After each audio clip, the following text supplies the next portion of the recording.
Hello students, welcome to my YouTube channel Physics Express. So as I have said earlier that we are going to solve all the NCERT numericals problems, NCERT examples and in-text exercise also. तो exercise का 24 questions जो थे वो ख़त्म हो चुका है। उसका एक सेपरेट प्लेलिस्ट में मैंने बना दिया है, वो जाके देख सकते हो तुम लोग। आज से शुरू करेंगे एनसीईआरटी एग्जाम्पलर के कुछ क्वेश्चंस, सारे इंपॉर्टेंट क्वेश्चंस में करवा दूंगा, ठीक है। और साथ में बताते हुए चलूँगा कौन सा क्वेश्चन पीवाईक्यू में आ चुका है और कौन सा क्वेश्चन आने का प्रोबेबिलिटी ज़्यादा है, ठीक है। तो उसके हिसाब से आप लोग प्रिपेयर करते रहना। फर्स्ट क्वेश्चन देखते हैं। पहले एमसीक्यू पहले होता है, 6 या 7 एमसीक्यू है, तो इस वीडियो में हम सारे एमसीक्यू सॉल्व कर लेंगे, ओके। तो देखो फर्स्ट क्वेश्चन देखो। In figure, two positive charges Q2, Q3 fixed along y-axis exert a net electric force along plus x direction on a charge Q1 fixed along x-axis. If positive charge capital Q is added at x0, then the force on Q1. Okay, ये diagram given है। तो यहाँ तुम देख सकते हो, question बोल रहा है net electric force positive x direction में है, ओके। तो ये Q2 और Q3 है और 2 पॉजिटिव चार्ज है, मतलब ये भी पॉजिटिव चार्ज है, ये भी पॉजिटिव चार्ज है। नेट फोर्स कहाँ लग रहा है, देखो मैं डायग्राम करके दिखाता हूँ। ये Q2 है पॉजिटिव चार्ज, ये Q3 है पॉजिटिव चार्ज और यहाँ Q1 है और ये पॉजिटिव x डायरेक्शन है, ठीक है। तो अगर ये दोनों पॉजिटिव है और नेट फोर्स इस तरफ लग रहा है, तो इसका मतलब क्या, ये इसको अट्रैक्ट कर रहा है एक फोर्स में इस तरफ, ये इसको अट्रैक्ट कर रहा है एक तरफ, और इसका रिजल्टेंट इस तरफ आएगा, तभी जाके ये पॉसिबल हो पाएगा प्लस एक्स डायरेक्शन में जो फोर्स आएगा। इसका मतलब क्या है, ये जो पॉजिटिव चार्ज है ये इसको अट्रैक्टिव फोर्स लगा रहा है, ये भी इसको अट्रैक्टिव फोर्स लगा रहा है। इसका मतलब Q1 must be negative, okay. तो Q1 नेगेटिव हो गया और क्वेश्चन में गिवन है ये दोनों पॉजिटिव, तो नेट फोर्स आएगा प्लस एक्स के अलंग। अब क्वेश्चन में बोल रहा है अगेन एक पॉजिटिव चार्ज कैपिटल Q को हम ऐड कर रहे हैं x0 पे। x0 मतलब ये कोऑर्डिनेट हो जाएगा, x एक्सिस में x और y कोऑर्डिनेट में 0, तो ये x0 यहाँ ऐड करेंगे कैपिटल Q को, ठीक है। और ये पॉजिटिव चार्ज है, ये पॉजिटिव चार्ज नेगेटिव चार्ज को क्या करेगा, अट्रैक्ट करेगा इस तरफ, तो नेट फोर्स इस तरफ लगेगा कैपिटल Q की वजह से भी, ओके। तो दोनों सेम डायरेक्शन में आएंगे, तो दोनों क्या हो जाएंगे, रिजल्टेंट के लिए ऐड हो जाएंगे। इसलिए नेट फोर्स क्या होना चाहिए, एक्स एक्सिस के अलॉन्ग इंक्रीज होना चाहिए। तो ऑप्शन देखते हैं, first option shall increase along the positive x axis, okay, this is the correct answer, okay. So move to question number 2. Next question में बोला है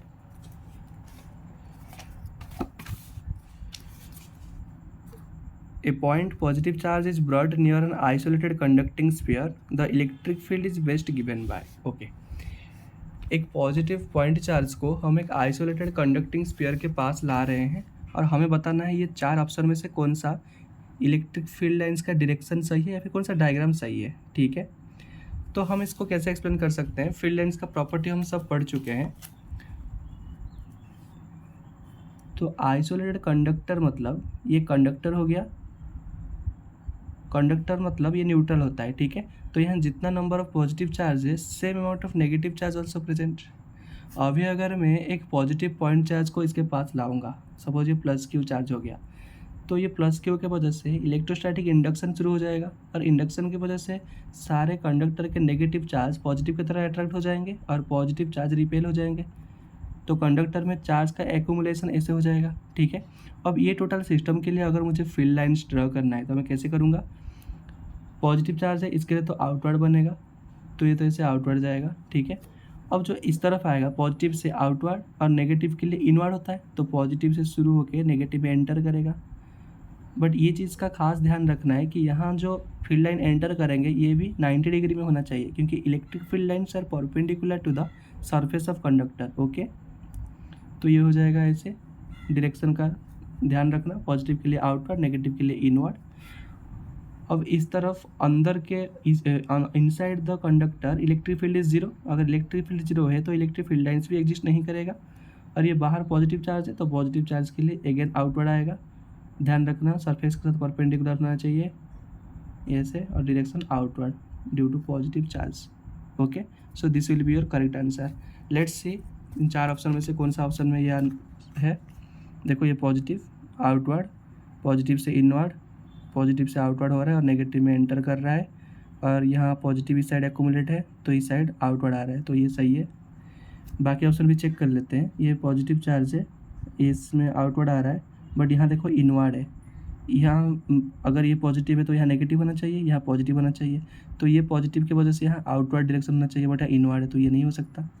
अब इसका देखो, ये हर जगह से मतलब डायरेक्शन वगैरह तो सही है, बट यहाँ परपेंडिकुलर नहीं बना रहे हैं सरफेस के साथ, रैंडम एंगल में कर रहे हैं, तो ये भी नहीं हो सकता। नेक्स्ट इसको देखो, यहाँ भी सेम 90 डिग्री नहीं बना रहा, और यहाँ डायरेक्शन भी उल्टा है। देखो यहाँ पॉजिटिव है तो यहाँ आउटवर्ड आना चाहिए, इनवर्ड है। सो ये चारों ऑप्शन में से यही सही हो जाएगा, क्योंकि ये सारे प्रॉपर्टी को सेटिस्फाई कर रहा है। Okay, move to question number 3। The electric flux through the surface, 4 surface given है, इलेक्ट्रिक फ्लक्स के बारे में कुछ ऑप्शंस गिवन है, हमें बताना है कौन सा करेक्ट है। Okay, first option, in figure 4 is the largest, 3 is the largest, 2 is the largest and same for all figures. Okay, तो हमें इलेक्ट्रिक फ्लक्स चाहिए। इलेक्ट्रिक फ्लक्स का वैल्यू क्या होता है?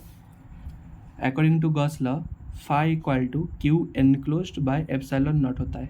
इसका मतलब हमें गॉस थ्योरम यूज़ करने के लिए एक क्लोज्ड सरफेस चाहिए, और क्लोज सरफेस में कुछ चार्ज एनक्लोज होना चाहिए। हम वही चार्ज को कंसिडर करेंगे जो चार्ज क्लोज सरफेस के अंदर है, आउटसाइड चार्ज को हम जीरो मानेंगे। ओके, और ये independent of size, shape and property of material होता है। ठीक है, तो देखो इसका साइज और शेप अलग अलग है, तो इसमें कोई फ़र्क नहीं पड़ेगा, क्योंकि गॉस लॉ के हिसाब से ये ओनली एनक्लोज चार्ज के ऊपर डिपेंड करता है। अगर चार्ज एनक्लोज सेम है तो फ्लक्स भी सेम होगा।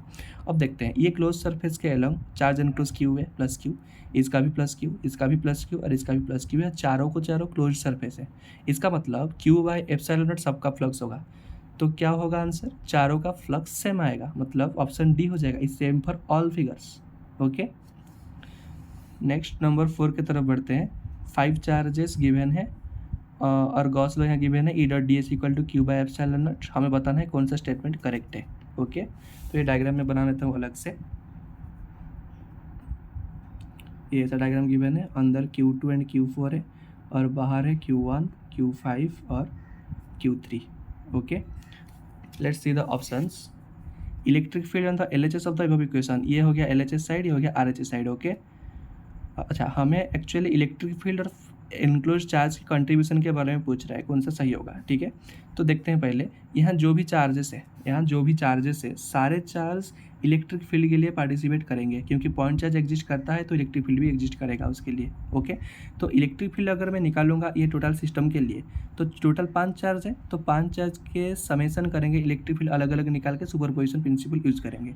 इसका मतलब जो इलेक्ट्रिक फील्ड एग्जिस्ट करेगा ये टोटल 5 चार्ज की वजह से आएगा। ठीक है, बट हमें अगर चार्ज एनक्लोज देखना है, Q enclose upon epsilon not में अगर चार्ज एनक्लोज देखना है, तो मैं क्या बोला था गॉस लॉ में, जो क्लोज सरफेस में एनक्लोज होता है, जो चार्ज अंदर रहता है उसी को सिर्फ कंसिडरेशन में लेंगे। ठीक है, तो यहाँ देखो Q2 और Q4 अंदर है, मतलब ये दोनों चार्ज एनक्लोज है, बाकी जो तीनों चार्ज है वो बाहर है, तो outside charges are not participate in Gauss theorem. ठीक है, तो Q2 और Q4 के वजह से फ्लक्स आएगा, बाकी तीनों के लिए नहीं आएगा। Let's see the options. Q1, Q5 participate in LHS and RHS Q2 and Q4 only. RHS का तो सही है, had a contribution Q1, Q5 and Q3. Okay, second option देखो, LHS above the equation contribution from all charges. Okay, electric field यहाँ कुछ charges के लिए given था, बाहर वाले चार्जेस के लिए, सारे चार्ज के लिए गिवन नहीं था, तो फर्स्ट ऑप्शन नहीं हो सकता। सेकेंड ऑप्शन में बोला है electric field has a contribution due to all charges and RHS has a contribution due to Q2 and Q4 only. Yes, this is will be the correct answer. ठीक है, only Q2 Q4 अंदर है। Next question की ओर बढ़ते हैं।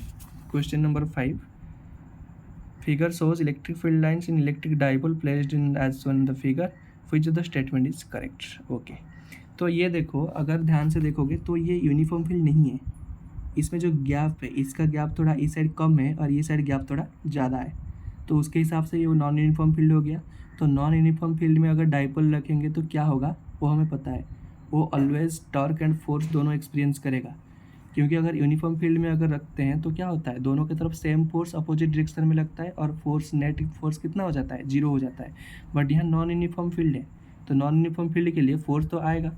Option देखो, option में पूछ रहा है कौन से डायरेक्शन में फोर्स आएगा, नेट फोर्स जो एक्सपीरियंस करेगा डाइपोल कौन से डायरेक्शन में होगा वो हमें बताना है। ठीक है, तो यहाँ इलेक्ट्रिक फील्ड मोर क्लोजर है, इलेक्ट्रिक फील्ड लाइन्स, सो यहाँ इलेक्ट्रिक फील्ड स्ट्रांग है, ठीक है। Due to strong electric field here force will be more, और यहाँ थोड़ा वीक फील्ड है, थोड़ा गैप ज़्यादा है, तो इसके लिए वीक फील्ड आएगा, वीक फोर्स भी आएगा।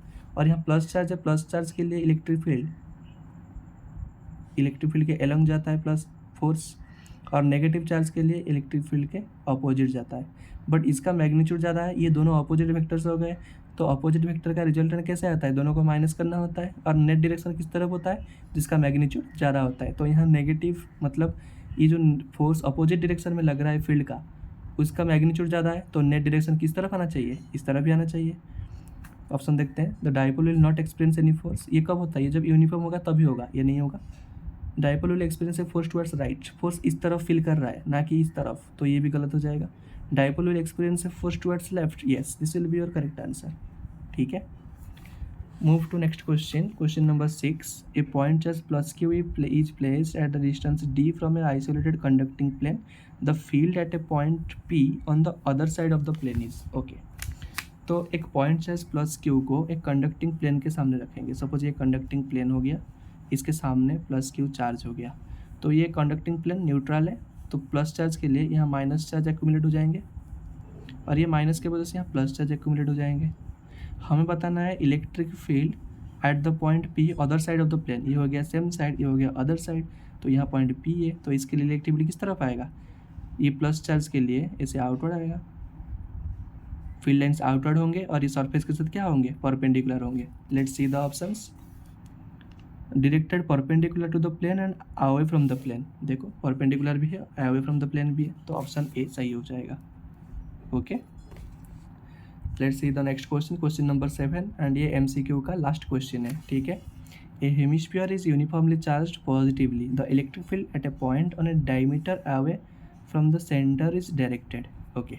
एक हेमिस्फीयर है, ठीक है, ये हो गया एक हेमिस्फीयर, यूनिफॉर्मली चार्ज पॉजिटिवली, ये पॉजिटिवली चार्ज है। हमें इलेक्ट्रिक फील्ड बताना है on a diameter away from the centre, ये हो गया सेंटर, इसका सेंटर से डायमीटर अवे, तो ये इसका रेडियस हो गया, सपोज रेडियस को मैं a मान रहा हूँ, तो डायमीटर कितना हो जाएगा 2a, तो ये लेंथ हो जाएगा 2a। हमें यहाँ बताना है इलेक्ट्रिक फील्ड, ठीक है। ये तो दोनों सिमिलर क्वेश्चन हो गए, तो इसमें फील्ड क्या होगा, ये प्लस चार्ज है, तो प्लस चार्ज के लिए परपेंडिकुलर आउटवर्ड होना चाहिए, तो ये फील्ड इस तरफ आना चाहिए। पॉजिटिव चार्ज है, तो ये पॉजिटिव चार्ज के लिए आउटवर्ड ऐसे आएगा, ठीक है।